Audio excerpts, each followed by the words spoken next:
So isotopes are a pretty big idea in the particles chapter, or particles unit in my case. So isotopes are how we sort of now think conceptually about different atoms. Again, we're going to start with this. The isotope ideas are built off of the nuclear model. So we've talked about this. The nuclear model has a dense core of positive charge containing protons and neutrons and electrons in the outer area. So we see that, we also know from Dalton that there are different kinds of atoms. We have atoms of different elements. So, all right, well, how does that make sense? So how is hydrogen different from oxygen? They're both made up of protons, neutrons, and electrons. Turns out the number of protons in the center determines what element it is. So we call that the atomic number, and that's equal to the number of protons in the center. So on this right one, I have 1, 2, 3, 4, 5 protons. So this has an atomic number of 5. I could use that on a periodic table to determine exactly what element that is. Over here I have 1, 2, 3 protons. So this is a different element, an atom of a different element, and its atomic number is 3.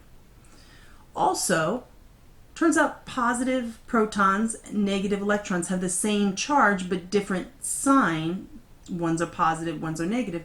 So I'm going to have the same quantity of protons and electrons in an atom if it's neutral. So if it's an atom and it's uncharged, the number of protons and electrons have to be the same. The location is different. The protons are in the nucleus, the electrons are in the outer area. But the neutrons, while in the center core, have no charge. So there's no rule about there's no pattern saying how many neutrons you have to have. The only relationship is about protons and electrons and relating those two quantities. So we see that in these. And that's going to be, that neutron difference is what's going to make different isotopes of the same element. Let's first sort of summarize the subatomic particles. We have protons, neutrons, and electrons. In terms of mass, we had already gotten the mass of the electron, and it does have a mass, 9.11 times 10 to the negative 31 kilograms, or 9.11 times 10 to the negative 28 grams. They went on to measure the mass of the proton and the neutron, and they are significantly bigger. Instead of 10 to the negative 28, it's negative 24. So it's 4 orders of magnitude difference. So notice that the proton and the neutron are pretty close to the same value. Technically, the neutron is just a slight bit more mass than the proton. But to kind of make the math easy, they said, look, we're going to call the weight of a proton 1 AMU. And so the weight of a neutron is also 1 AMU. And the mass of an electron is then 0 AMU. Now, it's not really 0 AMU, but it's so significantly smaller compared to the proton and the neutron that we're just going to call it 0. Kind of like saying the weight of a textbook compared to the weight of a car is so small as to be insignificant, and we really can just consider the weight of the car. And I'm using mass and weight interchangeably, and the physicists in the room should be calling me on it because they are not the same thing. All right, so charge. Electrons we knew were negatively charged from Thomson's experiment. Protons are positively charged. We can actually measure the raw charge on them in terms of coulombs, and they are exactly the same but difference in sign. The electrons are negative, the protons are positive, but we usually just call the electrons a negative 1 charge and a positive 1 charge. Keeps it simple. Neutrons are uncharged. The protons and the neutrons are found in the nucleus, in that dense core. The electrons are found in orbitals, which are far from the nucleus. For now, we can just say it's in the outer area. Can I change the number? What happens if I add or lose electrons, protons, and neutrons? It's important to recognize right now, you cannot change the number of protons or neutrons. I can go out and find a different atom that has a different number of protons, or find 2 atoms, one that has a different number of neutrons than another, but I can't take an atom and say, oh, I want to add more neutrons or take some away, or I want to add another proton. That's alchemy. If I could add another proton, I'm technically changing its atomic number and I'm changing it to a new element. We can't do that. Not 100% true. There is such a thing called nuclear reactions, but we're not talking about that. So, but we can change the number of electrons. Adding electrons can create an anion, and losing electrons can create a cation. So we are going to see that happen very frequently. And once I add or subtract, I've changed it from being an atom to being an ion. It might be an anion or a cation depending on the charge. So that's important coming up in the near future.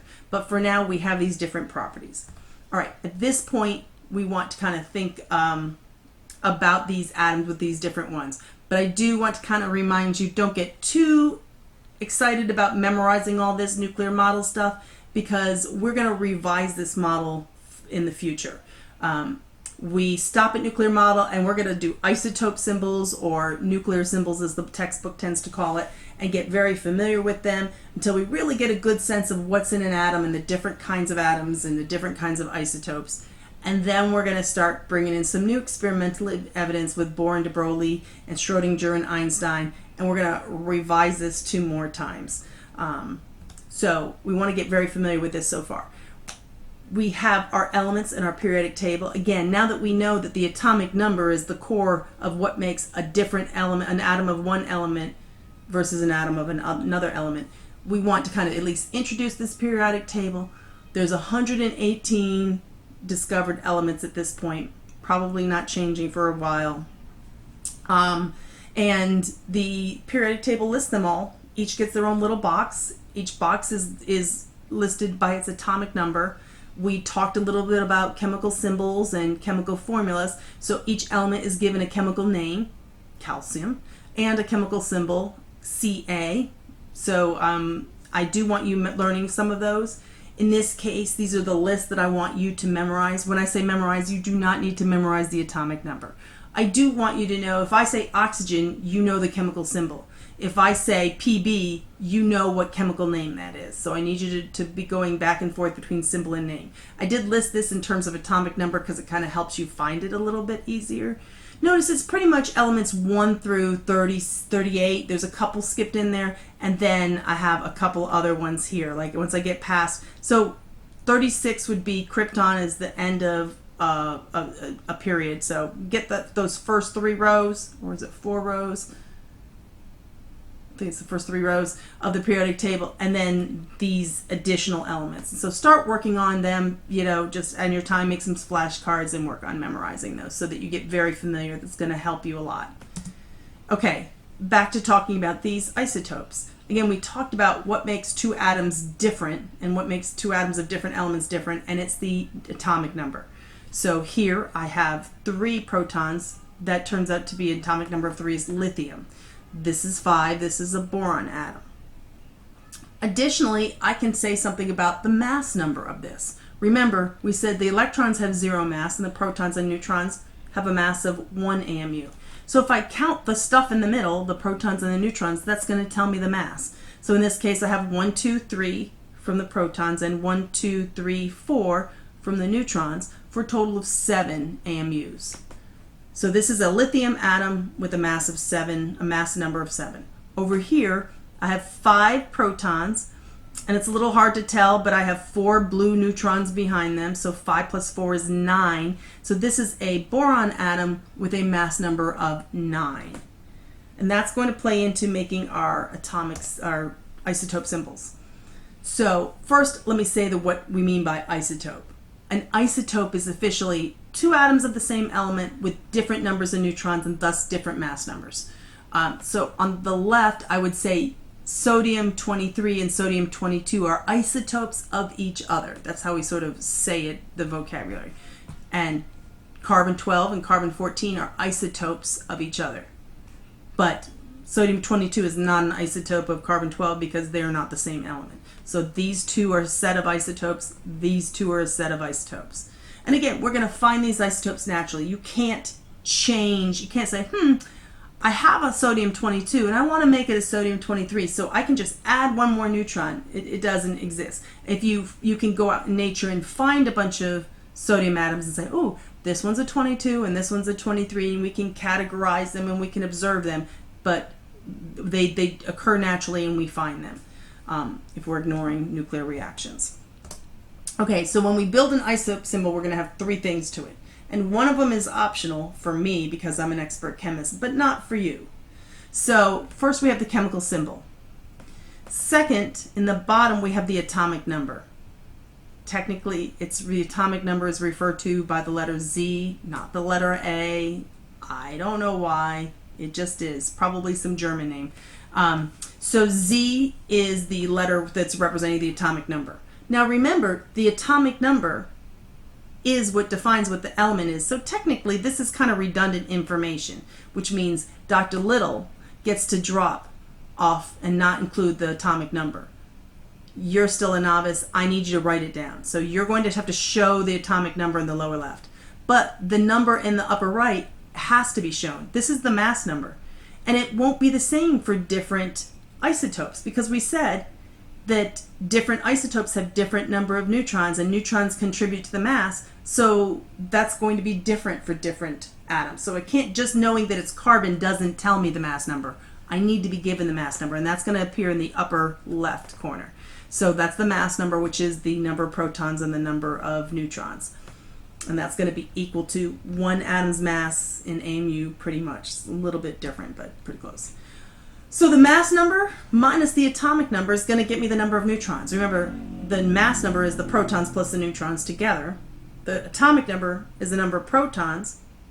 So if I subtract that off, I'm left with how many neutrons.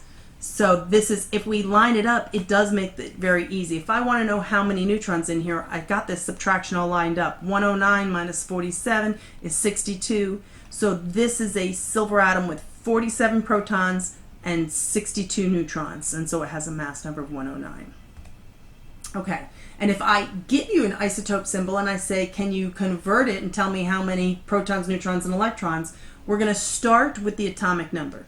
Notice I didn't put the atomic number here. So to get it, I have to go look on the table, find the carbon, say, oh, carbon has an atomic number of 6. And then I could kind of sketch in the 6 in this area here if I wanted. And I know that because it doesn't show a charge here, and it doesn't say anything, I'm assuming it's an atom, so the number of electrons is the same as the number of protons in order to have it be neutral, so that would be 6. To get the number of neutrons, I take the mass number minus the atomic number, and that's going to get me 7 neutrons for this. Don't forget, sometimes we form ions. So at this point, we're not worried about which ones gain electrons and how many they gain, and which ones lose electrons and how many they lose. We're simply saying that some atoms can lose 1 or more electrons. And when they do, they become positively charged because now they have less electrons than they do protons. And so it will retain a positive charge. So sodium, for instance, can lose 1 electron and become sodium plus. And there'll be an extra electron. So notice that once it's charged, I'm going to write that charge there. Be careful. It's not negotiable. It's not, oh, it's the same thing. They're very different. So it's important, if it is a charge, to show the charge in the upper right corner. If it had lost 2 electrons, it would be a plus 2. In chemistry, we tend to write the number first, like 2 and then the plus sign. And then if I had another atom, this one's chlorine, it can sometimes they gain electrons. Chlorine can gain 1 electron and become a negatively charged ion, Cl-. So if it's negatively charged, we refer to those as anions. If it's positively charged, we refer to those as cations. And again, remember, you cannot gain or lose protons. So if you want to get a positive charge, you have to do it from using electrons, which means we'll have to lose the electrons to get the positive charge. If I want a negative electron, negative ion, I'm going to gain electrons. So to practice, I want you to look at this. So think about which atom composed of these particles would have a mass of 12 AMUs but be charged neutral. So we're going to leave you there.